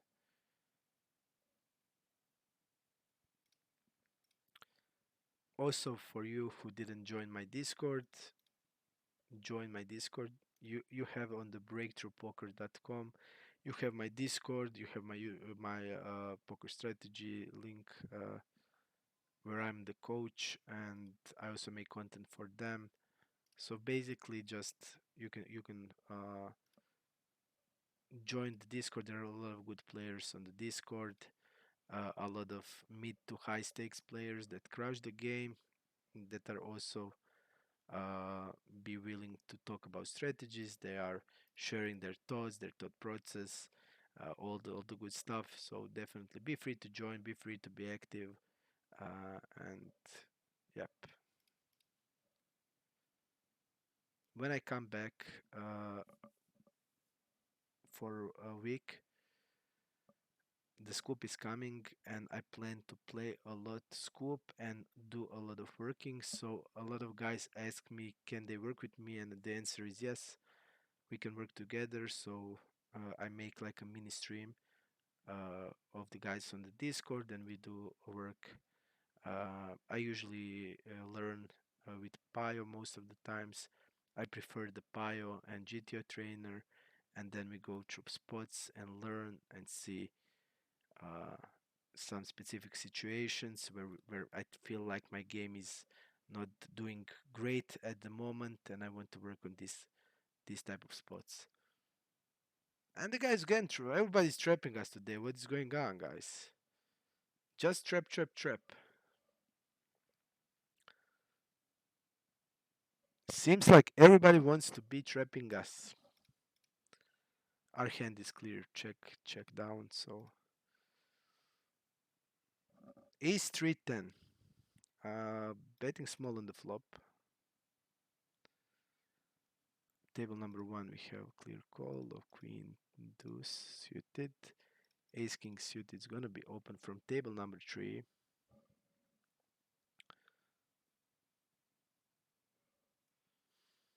We get a three bet. We're gonna four bet it.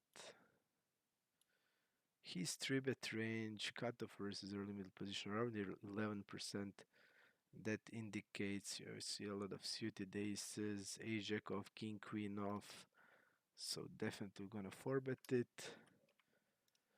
He's gonna continue with hands like eights plus. He should be also calling queens here. I see a lot of people just jam pocket queens. Really great board for a range because you have pocket jacks in the range plus. So really good for our range. We will bet 1/5, 20%. We're gonna start with that. He should be folding eights. He should be folding nines. He's gonna call pocket tens. Um, so on the turn, let's see his strategy. In position fold the flop, c bet nothing. On the turn, he folds a lot more. We block also king queen. So yep, I'm gonna go with like this on the turn.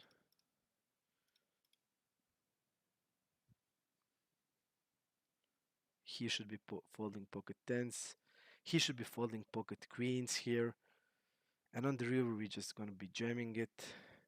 Yep, it's also feel this guy is tight on the turn. He can have easily pocket jacks. That's like what is beating us. But ace king is a shove. Yep, he's having pocket jacks.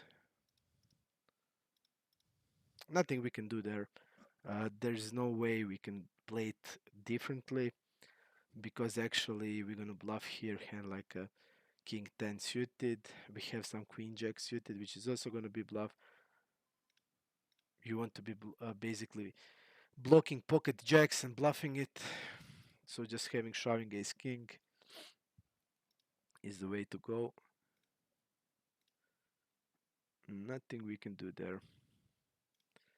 Just based on his turn, I like this guy will be overfolding the turn. He's not gonna have a lot of middle pairs in calling the turn or at all. So yep,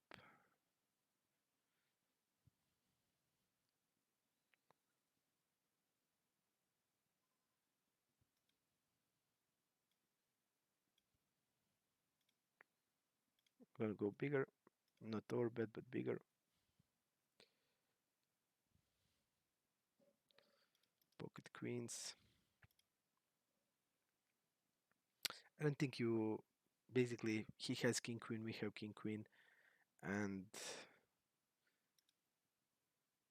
yeah, but I don't see he's gonna bet some king queen as a bluff on the flop, but mm, I don't think that this guy will do it a lot often. So our overbet, I don't like check check check check overbet very much. I prefer actually this. This guy is immediately weaker player when he does this, and we're gonna go with the raise on the turn.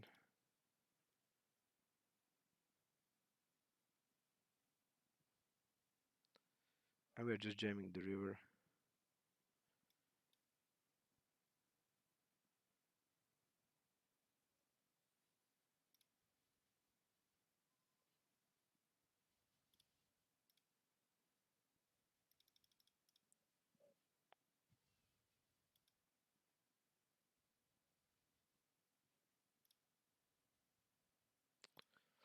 Folding on play on table number 4.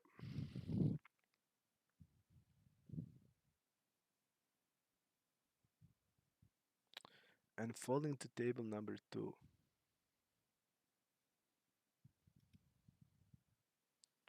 After calling turn. This guy also really overfolds the rivers. So there's a chance that this guy would fold ace 10 on triple barrel in a 4-bet pot. Maybe it's hard to say if he would fold ace queen, but this guy feels really tight, and his fold to triple barrel of the position is 57, and he folds turn 60, so he's massively overfolding. Still, there is no way ever we can just change the way we want to play the hand because we're gonna bluff here king 10, king jack, queen jack. I would just put most like hand like a jack, queen jack, and king jack into just bluff. Queen jack basically. I want to say king jack is two pairs, so no, I'm gonna fold there. Hand like a basically king middle pair and the jack x into bluff, because I just feel that especially when you have like a queen jack suited where you block pocket jacks, you should be having small amount of jack 10 suited also. So like I would bluff every jack 10 and queen jack for sure. And from the other hands, I just feel also like against him based on his. I also play with him a lot, and I know that he's not bluff catching the rivers at all. So he would just fold a lot of ace x hands on the river, and then yep. I'm not sure if he would fold ace queen, but it's a possibility that he could even fold that. So definitely our bluffs would be doing really good, but it's mandatory we just shove our value hands, and ace king is definitely that. Checking, going to showdown. If he's betting here, it's gonna be close because we double checked, so we're gonna check on the 2s 3 4, basically 80% of our range. We're gonna check all the aces, kings, queens. So yep.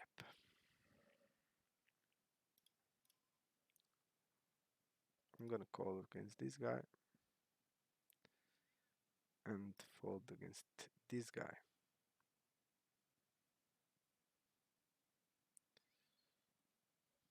Ace queen, we're gonna open. We're gonna fold this.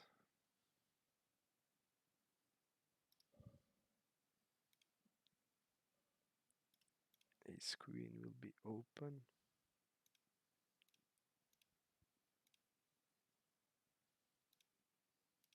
Okay, 3 4, we're gonna fold.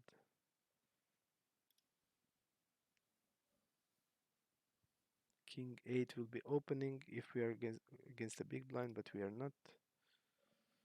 So we are folding even that.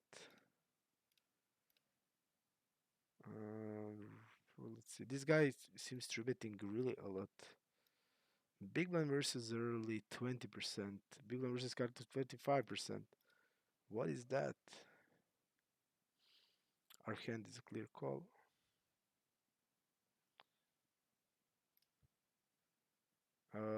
Against this guy, it's close. When we think about our range, we shouldn't be having a lot of deuces or at all. Pocket trees at all. We're gonna have some fours and fives.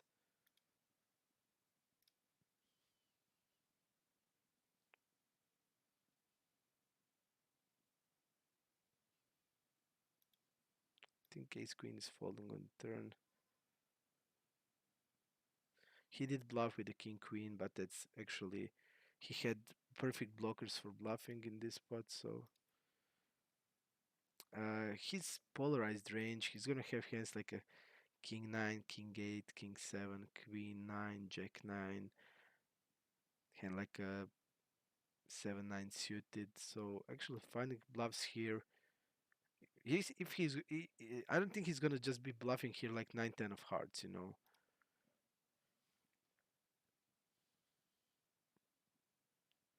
And even we still have to be calling against the polar range, because he's gonna have a. I mean, we're gonna have some ace king, so ace king is better call still.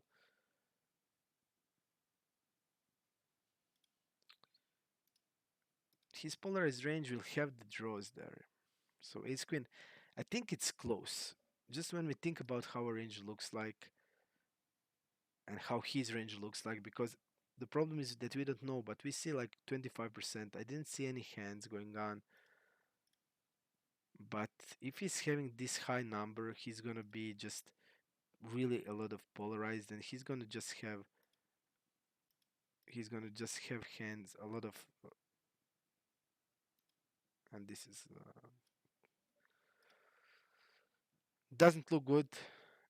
Doesn't look good, but I don't think we can fold against. Just include the random factor in, because, but usually it doesn't look good. This line is really heavy when they just min raise the turn.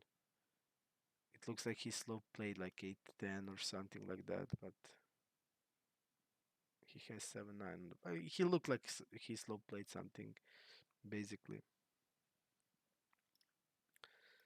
But the problem is that the guy shoved from UTG like queen 10. So there's always that random factor. We don't know what is value for him. He can maybe check uh, the top pair and just raise the turn, min raise, or just slow play the aces, check behind the flop. There's just so many random stuff that these type of players are doing. So usually this line, I also run the pool analysis of whales and weaker players. This line is really value heavy, I know, but when there's random factor available and the guy is playing 67-22, a lot of random factors, basically I will never be folding 2 pair plus to this type of players ever, whatever is happening,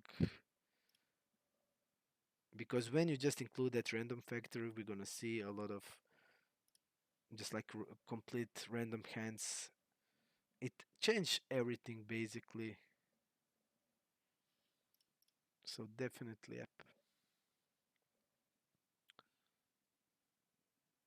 I'm gonna fold pocket fives to the guy because the guy now did get the all in and he didn't trip it in this. So yeah, I'm gonna be. I don't want to flip with this type of players basically, and we are flipping in basically best scenario.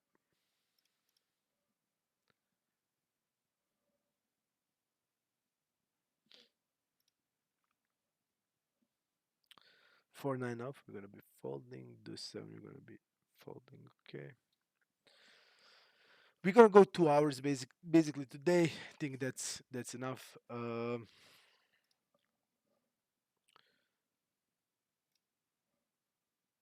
I think there was a lot of cool spots, and you actually could be able to see how the pool analysis can help you, even like in these spots where we made, where we actually saw, okay, they're like in that spot where they were bet check betting, it's going to rarely be bluffing in these spots. Uh, some raising the turn that happened where they basically had the nuts. So knowing how your pool play can actually just help you tremendously. It's I would always, and especially if you're playing lower stakes, I think it's better to know how your pool play than like having the like 2k uh hands on somebody or 10k hands because uh pools on the lower sides are quite big, and it's for you better not to play specific opponents because you're not going to play them very often. It's better just to know how the pool play and concentrate at making the pool exploits. And you'll be doing a lot better than the guys that are trying to exploit one player by one player. It's a lot better when you just exploit the complete pool of players. Jack 10, really strong board for us. You know, we are multi-way. We shouldn't be having a lot of C bets, but I'm going to turn my 10 with the open ender into the bluff. We want to get this guy out of the picture, and he just can't have a strong hand on this board actually ever. He's not gonna have set, so he's gonna fold a bunch. And against weaker player, we like our hand. He's passive. We don't want to do anything, and we're just gonna go big.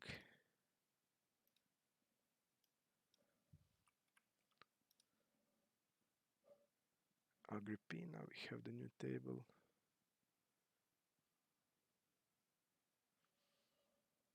He called us with queen deuce off.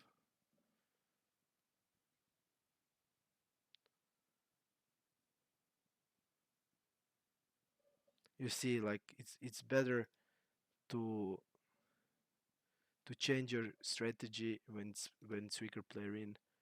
Let's see just what the player is doing. I mean, we have clear call with pocket jacks,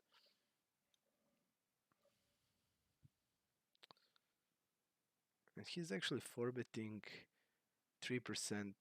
So he's gonna have all the ace queens there, ace kings. So value range jacks plus ace king, ace queen off. That's how it looks like. He's gonna have, and this board's crush his range. His bluff should be also having hands like a king jack suited, some king queen suited, ace 10 suited. Basically, the board crush him, and we have the fold on the flop. That's what I'm trying to say.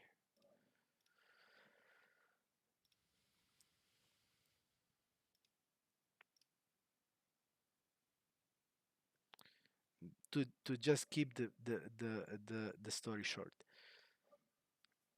we're gonna play mm, this last hand, and I'm gonna conclude the video.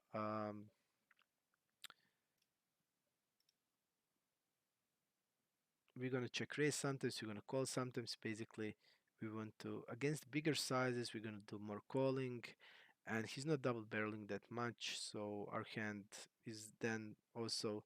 I want to be like check raising the hand that I can't ever call a double barrel on the turn, so I'm gonna check raise hand like gut shot more often than the open ender. We're gonna check it turn.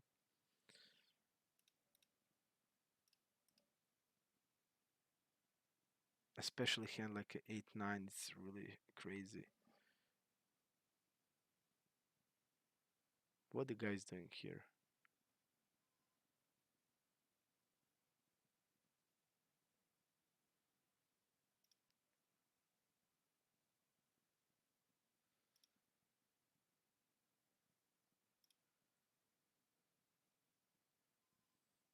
Do we want to be donking the river? I want to see.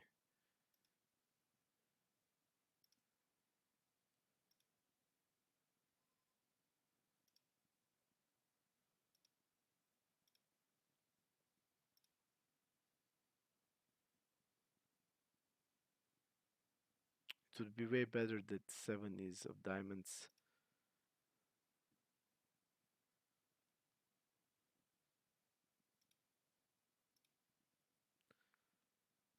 You see why.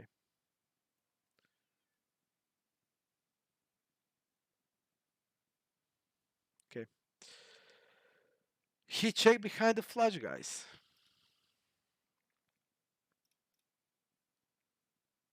He's checking behind the flush against us.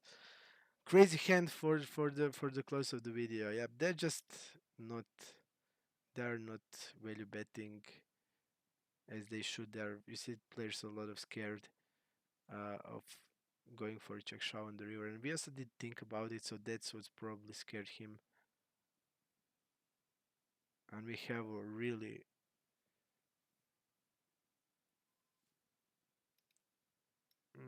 here we have a player behind, and he's actually playing decently, and he can just.